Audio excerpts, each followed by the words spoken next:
Look, for the record, when I wrote the script for this video, I had literally just watched the latest trailer for Persona 3 Reload, so if I put reaction in the tags or even the title of this video, it totally counts. This is a random assortment of my thoughts and feelings having just seen the new trailer because I seriously need to talk about it. Like, how good was that trailer? I mean, I was already pretty hyped for this game despite my initial skepticism, which was valid, by the way, but this trailer has taken it to a whole nother level. Persona 3 Reload looks absolutely incredible, and maybe I'm just caught up in the excitement and all that, but I think it definitely has the potential to top Persona 5, at least for me. And that's saying a lot because Persona 5 is by far my favorite in the series. Mostly because I played it first, but still. Persona 3 Fest / portable / whatever version is a pretty close second place for one big reason. I think it has the strongest core story of the three modern Persona games. I'll get to why I think Persona 3 Reload has potential to pass Persona 5 and just be even better in a second, but there's a lot of other things worth mentioning from this trailer.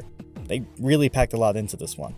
For example, the new combat looks for the main characters as they fight shadows and explore Tartarus. The original Persona 3 had the C's members doing all that in nothing but their school uniforms, and there's nothing wrong with that by any means, especially considering the limitations of the time. Those uniforms are iconic, and in this remake they haven't done away with them, but rather just added to them in a way that I think works really well. The characters' looks haven't been completely overhauled, rather beefed up to look more geared out while retaining their original feel. They look badass, and it actually makes a lot of sense in the context of the game. I mean, after all, they're going into a bizarre evil tower thing named after the deepest part of the underworld to literally fight demons, so going in a bit more prepared just seems like a smart thing to do. Each character's personality gets to shine through a bit more as well. It feels like a good medium between just the school uniforms of Persona 3 and the Phantom Thieves attire of Persona 5. It helps them all stand out from each other visually without being drastically different. Not that it was really an issue in the first place, but you get what I mean.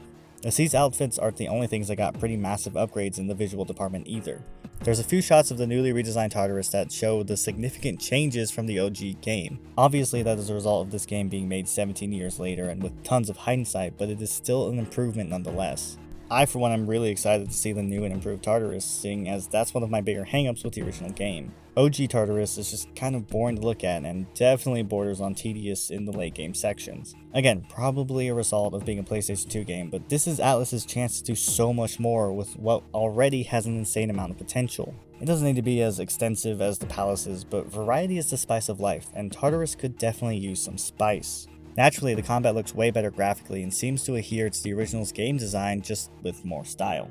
Speaking of, I think this new trailer gives us a better idea of how the vibe and style of Persona 3 will be mixed in with the modern aesthetics of Persona 5. The best example of this is the all-out attack we see in the trailer, which looks a lot like the old version, but just with a lot more modern pizzazz. You can definitely see the influence of Persona 5's all-out attacks, especially with the new finisher scene that reads a lot like Persona 5's. We don't see it in this trailer, but I would be surprised if every member of C's didn't have a version of this finisher screen. And that being said, they also seem to be adding completely new elements like changing how the cut-ins for the attacks look. And oh my god, do I love it so much. It looks so cool. From what we are seeing here, I think they are striking the right balance between what it was and what they are doing now. If that makes any sense. It's late when I'm writing this, so if that didn't make sense, well then... I think the important element with these new designs is that they don't let the vibe of the original game get buried in the attempt to modernize it. Persona 3 and Persona 5 have two different personalities, and maintaining the differences is important. I have no problem with them adding more style to Persona 3. I mean, one of the things that stood out to me the most when I first played Persona 5 was how awesome and unique the presentation was. I just don't want them to turn Persona 3 into Persona 5, but blue. I'm not getting that from the game at this point, so, so far so good. My ranking of the modern Persona games goes like this. First, Persona 5. Second, Persona 3, and third, Persona 4. I love all the games, so it's a pretty close race, but Persona 5 was my first, so it has a hefty advantage over the others. Persona 3 lands in second place because of its story. Its themes of facing and accepting death are handled extremely well in my opinion, and that's something everyone can relate to in one way or another. The biggest thing holding back the story for me is the lack of personal connection between the main characters. With Persona 4 and 5, I love the relationship between all the teammates. They legitimately feel like friends, and their interactions typically feel genuine. Persona 3 doesn't lack this entirely, but it doesn't hit as well to me as later games. However, it seems like Persona 3 Reload is attempting to correct this by adding more dynamics to the relationships within the game. Even the trailer alone makes the characters seem closer than they ever do in the original game. I know a lot of people like that dynamic between the characters, but I am not one of them. Maybe it's just because I started with Persona 5, but I want to grow and connect with my teammates in a way I didn't get to in Persona 3 OG. They felt like the weakest core group of modern Persona users because of this. Already I'm seeing this change in the remake. From the footage shown, it seems like both Akihiko and Ken have social links with the protagonists, both of whom didn't in the original game. Sure, they got their chance in Persona 3 Portable, for better or worse, but even in Portable, the male protagonist doesn't have any social links with his dude bro buddies. It does make me wonder if these changes mean sacrificing some of the other social links, but hey, that might not be all bad. I mean, if you wanted to cut the moon social link, I would not complain. It could also be that those scenes are part of the new side stories that were talked about to make up for the lack of male party member social links, and now that I'm saying that out loud, that's probably exactly what it is, so forget everything I just said. Either way, I am very much excited to build closer relationships with all the characters than I did the first time around. The addition of the fully voiced social links will also aid that a ton. And, you know, while we're talking about it, the last time I was discussing this game, we hadn't heard the new English voices for the characters yet, and now we have, so I am going to give my thoughts on that.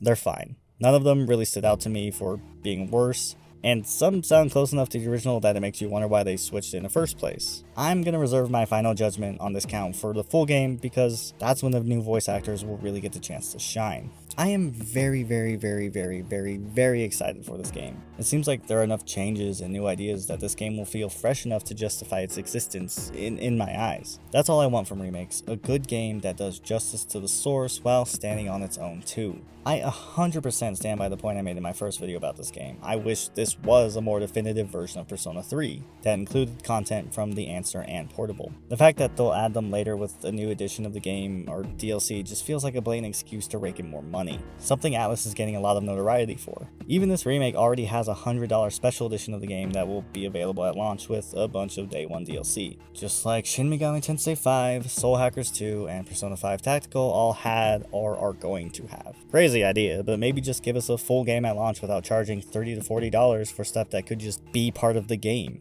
I love Persona, and part of me wants to medically induce a coma so I can play this game as soon as possible, but I still don't really want to support this kind of business practice.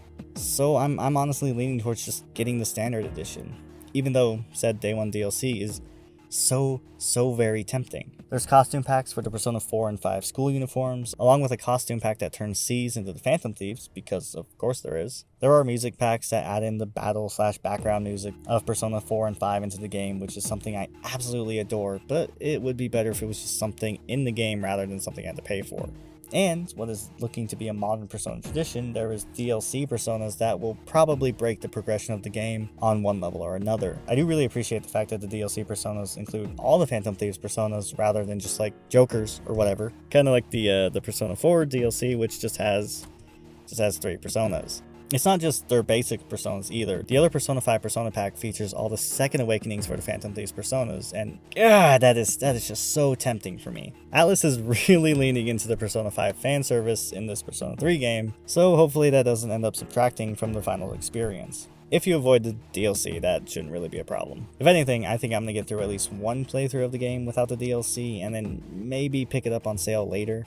They'll probably release a version in a year or two that has all the DLC anyway. Overall, the game looks good, and I'm definitely going to be playing it day one, and I am really looking forward to that. Time will tell if it ends up being good, but at the end of the day, Atlus does typically make good games. They just get annoying with DLC. Anyway, thanks for watching me ramble about this trailer for a bit.